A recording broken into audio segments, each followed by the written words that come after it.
Dipersembahkan oleh... Halo pemirsa, apa kabar Anda hari ini? Senang sekali saya Cika Multazam dapat kembali hadir menjumpai Anda dalam 30 Minutes with Satgas COVID-19.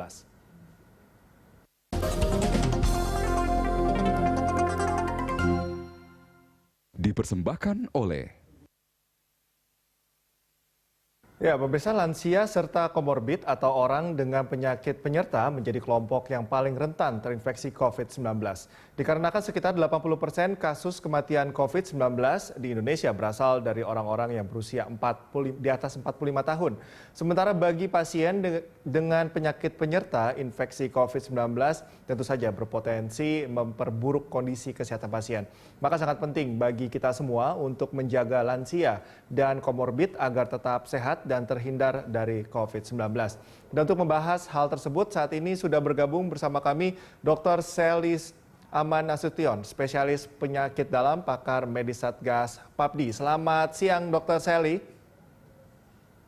Selamat siang, Mas Cikal. Oke, Dr. Seli, ini ada data di mana 80%, sekitar 80% ya, Dr. Seli, ini angka kematian COVID-19 di Indonesia ini berusia di atas 45 tahun. Ini betulkah data ini? Apa yang menyebabkan orang-orang berusia di atas 45 tahun ini lebih rentan atau lebih beresiko terjadi kematian dari COVID-19 ini, Dr. Seli?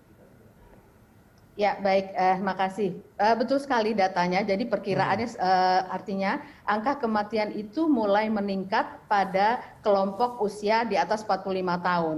Tapi yang paling menonjol sekali mulai dari 60 tahun ke atas. Jadi kalau kita lihat di proporsi usia memang mulai dari 46 ke atas, tapi yang ekstrim tinggi itu mulai 60 tahun ke atas. Sehingga memang perlu diwaspadai terhadap kelompok populasi usia-usia tersebut, Mas Dika. Oke, ini langkah-langkah apa yang paling tepat agar meminimalisir resiko kematian terserang COVID-19 khususnya untuk lansia ini, Dr. Seli? Iya, jadi usaha itu sebetulnya kita mulai dari masyarakat ya. Artinya untuk populasi atau masyarakat pada kelompok usia tersebut kita sarankan tentu saja meminimalisasi kontak dengan orang-orang luar. Atau paling aman itu stay at home tersebut. Ya, jadi 3M sudah pasti. Dan ini berkaitan sebetulnya paling berasa pada saat beberapa bulan lalu kita memasuki bulan Ramadan, kemudian Idul Fitri, tidak disarankan mudik, yang punya orang tua apalagi yang sudah lanjut usia sebaiknya tidak didatangi dulu. Memang itu tidak mudah ya, tapi ini demi kebaikan bersama terutama untuk orang tua kita, kakek nenek dan sebagainya. Oke, ini kita sudah masuk di masa PSBB transisi, di mana sudah ada beberapa geliat ekonomi sudah dibuka, seperti pertokoan begitu, Dr. Seli.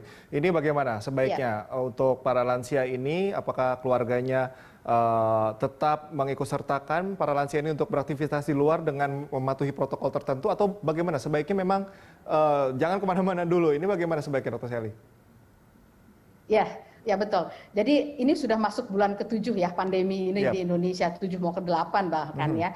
Tentu saja orang-orang sudah mulai jenuh ya barangkali ya di rumah saja, termasuk kelompok orang-orang tua kita seperti ini. Tapi kalau kita mau melihat lagi dari risiko penularan, kemudian risiko kalau orang-orang usia lanjut atau orang-orang rentan atau yang punya penyakit penyerta terkena virus dan biasanya lebih berat dibandingkan usia lebih muda atau yang tidak punya penyakit penyerta. Sehingga yang paling baik adalah pencegahan. Nah, kalau yang dikatakan tadi misalnya pusat-pusat keramaian, pusat perbelanjaan, restoran dan sebagainya, memang kalau bisa sih paling baik memang ada aturan ya, jadi ada policy sehingga berlaku di semua tempat. Cuman kan nggak di semua tempat bisa. Jadi contoh nih, ada tempat pusat perbelanjaan yang membuat aturan anak-anak usia sekian tidak boleh masuk dan orang usia di atas 60 misalnya tidak boleh masuk, misalnya seperti itu mungkin akan lebih baik.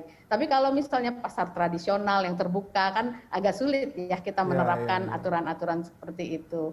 Jadi memang harus ada aturan yang terpusat begitu ya, agar nanti pemberlakuannya Iya, lebih seragam, khususnya terkait dengan lansia ini agar tidak terlalu berisiko untuk iya. terpapar COVID. Nah ini terkait juga dengan potensi penularan juga bisa jadi dari daya tahan tubuh. Nah sebetulnya daya tahan tubuh ini tidak hanya menyasar lansia, tetapi juga yang masih muda, yang di bawah umur juga. Apa sih Iya. yang membedakan daya tahan tubuh antara lansia yang sudah atau dikatakan berusia di atas 45 atau 50 tahun dengan yang di bawahnya? Bagaimana menjaga daya tahan tubuh mereka agar tetap baik begitu, Dok? Mungkin ada perbedaan-perbedaan khusus begitu? Ya, baik. Jadi daya tahan tubuh atau sistem imunitas kita itu sejak bayi, anak-anak, remaja, dewasa muda, dewasa ke usia lanjut itu memang ada fase-fasenya agak Oke, berbeda-beda. oke. Nah, memang sesudah yang kita sebut lansia kalau di Indonesia 60 tahun ke atas ya. Hmm, Kalau di bawah 60 kita belum sebut usia lanjut. Kalau di luar negeri ada yang memberi batasan 65 bahkan ada yang 70. Tapi oke hmm. lah di atas 60 tahun sebetulnya untuk daya tahan tubuh semua usia disarankan untuk menjaga daya tahan tubuh di saat pandemi seperti ini.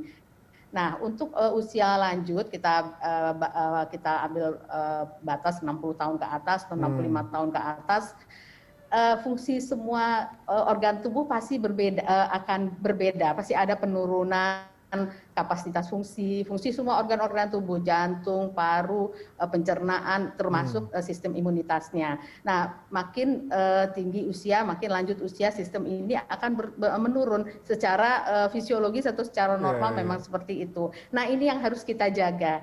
Jadi sudah modalnya dalam tanda kutip menurun, jangan sampai terkena infeksi. Kalau terkena infeksi, kemampuannya untuk menghadapi infeksi itu beda tentu dengan Iya, iya, iya. orang-orang usia yang lebih Oke. muda. Oke, oke, Dokter Sally. Ini kalau misalnya lansia yang tinggalnya masih bersama keluarga inti, mereka lebih apa ya, lebih aman begitu kan ada keluarga langsung yang menjaga. Nah, bagaimana nanti Menjaga. bagi lansia yang mungkin tinggalnya tidak di keluarga inti mereka di panti Werda misalnya, ini resikonya Ya, sebesar apa? ya. Tapi kita akan bahas di segmen berikutnya. Dokter Sally tetap bersama kami dan pemirsa 30 Minutes with Satgas COVID-19 akan kembali setelah yang satu ini.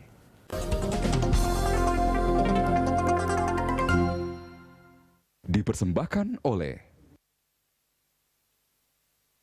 Pemirsa kembali lagi dalam 30 Minutes with Satgas COVID-19 masih bersama dengan Dr. Sally. Dr. Sally tadi sebelum jeda tadi saya sempat menyinggung begitu ya bagaimana dengan lansia yang berada di panti Werda misalnya. Bukan berarti panti tersebut tidak bisa menjamin keselamatan atau kesehatan dari para lansia ini, tetapi kan bagaimana dari perspektif kesehatan sendiri agar nantinya panti ini bisa lebih menjamin begitu keamanan kesehatan dari para lansia ini, Dr. Sally?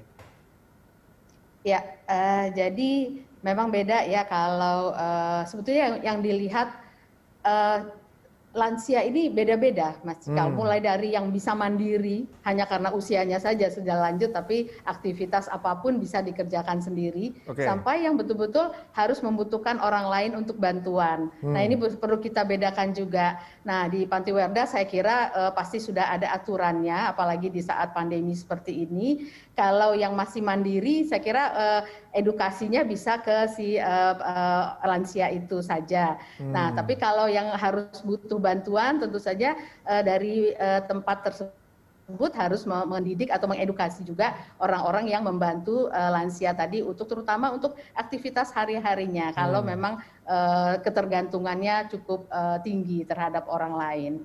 Jadi itu penting sekali tuh untuk menurun. Dan yang satu lagi barangkali kontak ya. Jadi mungkin tidak diperkenankan kunjungan misalnya seperti itu. Hal-hal seperti itu kan penting.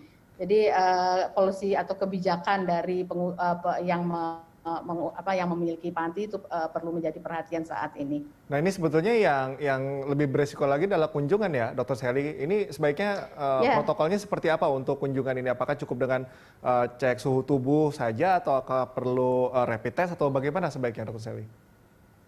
Nah ini sulit nih, karena idealnya tidak ada kunjungan. Sama Oke. seperti kami di rumah sakit tidak ada jam besuk kan selama pandemi untuk menghindari hal-hal seperti itu sebetulnya. Kita agak sulit juga ya kalau semua orang harus dirapid kalau mau kunjungan, Iya. kalau hanya cek suhu saja ya oke lah. Tapi kalau orangnya seperti yang tanpa gejala dan sebagainya kan sulit ya kita men-screeningnya. Jadi idealnya tidak kontak dengan orang-orang dari luar gitu Ya, memang idealnya sebaiknya seperti itu. hindari dulu kontak karena ini lebih beresiko begitu ya untuk lansia ya, Dokter Sally. Iya, Nah, Dokter Sally iya, ini selain betul, selain betul orang sekali. yang lanjut usia atau lansia, ini juga apa namanya komorbid ya. Nah, ini bagaimana Ya. resiko-resiko terhadap apa namanya pasien komorbid ini ketika nanti terinfeksi COVID-19 ini resikonya akan seperti apa? Ya, betul. Jadi tidak hanya usia sebetulnya yang harus diperhatikan, tapi orang-orang yang mempunyai penyakit penyerta yang memang sudah ada sebelum sebelum pandemi ini. Yang kalau kita lihat angkanya di luar negeri dan di Indonesia tidak jauh beda, ada beberapa kondisi atau penyakit penyerta yang rankingnya paling tinggi tuh pada pasien-pasien COVID-19. Contohnya hipertensi atau tekanan darah tinggi, kemudian diabetes atau sakit gula, penyakit jantung, kemudian penyakit paru sendiri. Itu 5 top ranking yang selalu hampir sama di semua negara merupakan penyakit penyerta yang kalau terkena COVID biasanya kondisinya lebih berat dibandingkan dengan yang lain. Nah, ini yang perlu kita waspadai. Nah, bagaimana menghindarinya? Untuk orang-orang yang sudah memiliki penyakit penyerta tersebut harus terkontrol. Jadi kalau ada tekanan darah tinggi, obat-obat yang biasa dikonsumsi untuk mengendalikan tekanan darahnya harus tetap dikonsumsi, harus tetap diminum. Orang diabetes yang menderita penyakit gula harus tetap mengontrol kadar gula darahnya supaya tetap stabil. Begitu juga penyakit-penyakit penyerta yang lain. Nah, ini lebih beresikonya, Dokter Sally, mungkin untuk orang dengan penyakit penyerta ini apakah itu tadi yang disampaikan adalah bagaimana dia menjaga kondisi tubuh. Tapi ketika dia berada di Ya, public area, ini apakah dengan penggunaan ya. masker saja, dengan mencuci tangan atau kita kenal dengan 3M ini cukup atau sebaiknya seperti apa? Karena kan ini resikonya tentu berbeda dengan orang yang tidak ada penyakit penyerta, Dokter Sally. Ya, ya. Ya, betul. Jadi kembali lagi risikonya lebih tinggi dibandingkan yang lain. Jadi 3M-nya itu tetap pasti ya, dan Pasti itu ya. meminimalisasi sebetulnya kontak dengan luar. Nah, tapi saat ini kan nggak mudah ya, karena kantor-kantor sudah mulai dibuka, aktivitas sudah berjalan kembali. Nah, bagaimana mereka bisa menjaga kesehatannya? 3M pasti ya, dan berikutnya itu tadi penyakitnya harus terkontrol dengan baik. Nah, mengontrol penyakitnya dengan baik artinya berat nantinya. Orang dengan penyakit penyerta ini juga harus rutin juga untuk mengecek kesehatannya. Nah, ini kan ada beberapa mungkin yang bisa dilakukan via daring atau via telepon, tapi ada juga beberapa yang harus datang check up langsung begitu. Ini sebaiknya seperti apa, Dokter Sally? Ya, betul. 2 bulan awal pandemi, kami dari profesi justru dalam tanda kutip melarang pasien-pasien datang ke rumah sakit kecuali emergency. Oke. Ya, nah tapi ini udah sekian bulan, nggak mungkin juga mereka tidak kontrol, tidak mendapatkan obat, tidak bertemu dengan dokternya dan sebagainya. Nah, ada berapa pilihan sebetulnya. Kalau mereka harus datang, tentu saja protokol kesehatan itu pasti ya. Dan itu perlu dipertimbangkan, apalagi kalau naik kendaraan umum, harus mengantri dan lain sebagainya. Nah, ini saya kira di semua rumah sakit sudah menerapkan aturan physical distancing dan sebagainya, walaupun kalau pasiennya penuh sekali, nggak selalu mudah juga melaksanakan itu. Tapi intinya mereka harus tetap mengontrol penyakit yang sudah ada sejak sebelumnya, gitu.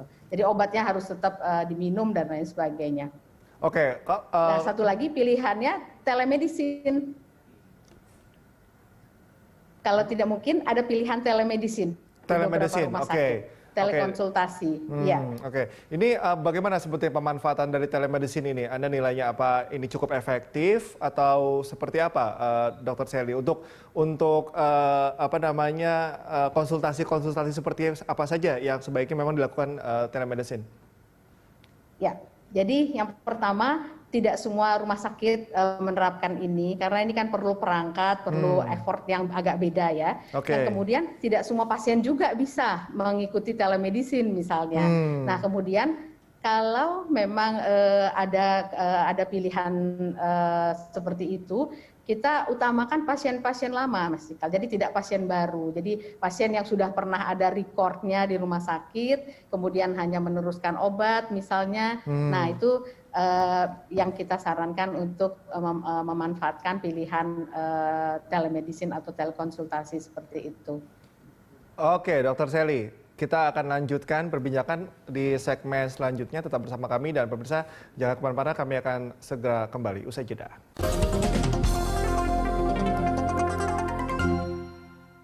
Dipersembahkan oleh Pemirsa masih bersama saya Cikal Mutazam dalam 30 Minutes with Satgas COVID-19. Masih bersama dengan Dr. Sally. Dr. Sally, ini katakan ada contoh kasus seperti ini. Misalnya dalam satu rumah ada orang di luar komorbid atau juga di bawah 45 tahun yang terpapar COVID-19. Kemudian di rumah itu ternyata ada juga orang lansia atau orang dengan penyakit penyerta.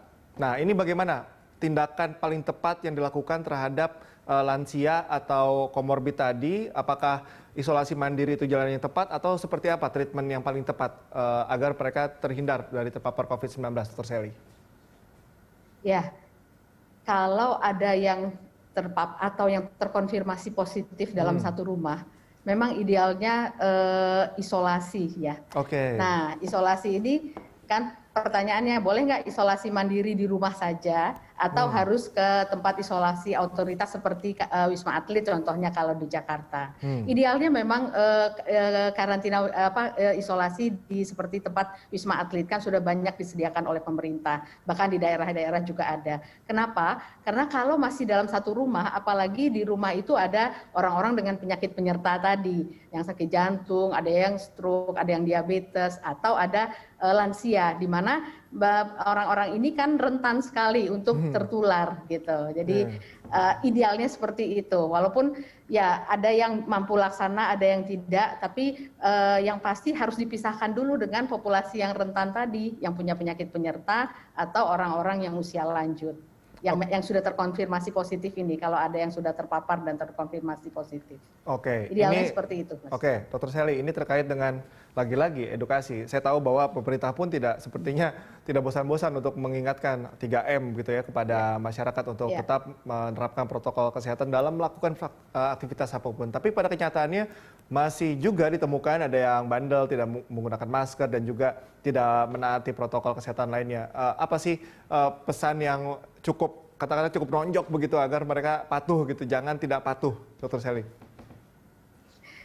Sebetulnya tergantung dari law enforcement barangkali ya. Law enforcement, jadi aturan di mana-mana kan, jadi ada mungkin ya seperti sekarang saya kira sudah terlaksana nih. Kalau yang tidak pakai masker ada denda misalnya atau ada hukuman dalam tanda kutip ya. Nah itu ya, edukasi seperti itu saya kira tergantung dari modelnya berbeda-beda ya. Ada yang denda uang, ada yang harus apa dan lain sebagainya. Tapi sepertinya cara mengingatkan masyarakat kita kan beda-beda ya dengan berbagai macam latar belakang macam-macam lah. Ya, jadi perlu ini juga perlu trik-trik tertentu juga nih. Jadi kalau ditanya apa yang paling nonjok, kalau menurut saya harus ada law enforcement ya. Kalau nggak pakai masker, Dr. Sally. Dr. Sally, ini kalau law enforcement dari pemerintah masih belum ngena juga, sepertinya law enforcementnya harus dimulai dari rumah nih. Ini bagaimana pandangan dari Dr. Sally? Oh iya. Jadi memang semuanya itu yang saya katakan tadi, sebetulnya pencegahan atau apa yang harus kita lakukan itu dari kelompok paling kecil yaitu keluarga atau rumah. Ya, jadi pemahaman di satu rumah itu mesti sama dulu gitu. Jangan sampai ada satu bilang nggak apa-apa kok nggak pakai masker, cuma deket pergi ke depan. Nah itu kan udah beda tuh. Itu dulu. Jadi ini tanggung jawab semua keluarga nih di Indonesia. Mulai dari yang kecil dulu, baru nanti keluar ke masyarakat. Ya, ini kalau law enforcement-nya langsung dari rumah, apalagi dari ibu, biasanya anak-anaknya langsung nurut, semuanya langsung nurut begitu ya. Dr. Sally, mungkin satu lagi, ini mungkin satu lagi yang saya ingin tanyakan karena saat ini juga mulai dibuka kembali aktivitas, orang-orang pun sudah mulai berolahraga, bersepeda, dan juga mungkin yang futsal, ada melakukan aktivitas olahraga lainnya. Bagaimana di saat situasi kurva yang masih naik saat ini, Dr. Sally? Ya, olahraga perlu, karena untuk menjaga stamina juga perlu olahraga. Hanya jenis olahraga dan dengan siapa berolahraga itu barangkali saat ini yang berubah dibandingkan sebelumnya. Ya, jadi seperti jogging kalau bisa sendiri. Goes ini kan juga yang banyak nih, bukan tidak boleh, tapi sebaiknya tidak berkumpul gitu, tidak beramai-ramai. Jadi sama juga dengan olahraga apapun yang lain-lain juga sama. Jadi mindsetnya kalau physical distancing-nya. Oke, mindsetnya kalau mau olahraga beneran olahraga, bukan untuk eksis-eksisan gitu ya, Dok? Jangan dulu, eksis nanti. Oke, baik. Terima kasih Dr. Sally atas kebersamaannya dan juga pemaparannya sangat bermanfaat sekali. Dr. Sally tetap jaga kesehatan. Ya, makasih. Ya, baik pemirsa, demikian perbincangan saya dalam 30 Minutes with Satgas COVID-19. Tetap terapkan protokol kesehatan untuk cegah penyebaran virus corona, yaitu 3M, menggunakan masker, menjaga jarak, dan menghindari kerumunan, serta rutin mencuci tangan. Atas nama seluruh kerabat kerja yang bertugas, saya Cikal Multazam, undur diri. Sampai jumpa.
Dipersembahkan oleh